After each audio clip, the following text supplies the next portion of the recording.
So this is it. This is my 2014 taxes. Tracy Wyatt just finished his taxes and is relieved to be done. That's painful. Yeah, more or less. I mean, it's painful for everybody.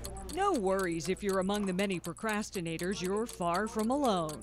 Time to get busy and get it done. One of the most important things you want to do is make sure you take all of your possible deductions, especially if you have a major life change that could qualify you for a new deduction.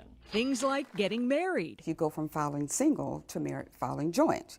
So that's an automatic plus. Paying for a child in college can get you up to another $2,500 credit. The education credits, that's one that a lot of taxpayers just blow off. Another often missed deduction, claiming an elderly parent as a dependent if you pay more than 50% of their expenses. One very important mistake to avoid: if you can't meet the deadline, be sure to file an extension as soon as possible to avoid the late fee. But understand that's not an extension to pay, it's just an extension to file.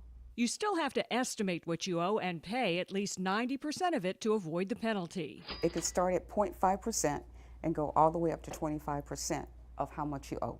There's no penalty to file late if you're getting a refund, but if you owe, Uncle Sam wants his money. It stinks having to write it, but you got to do what you got to do.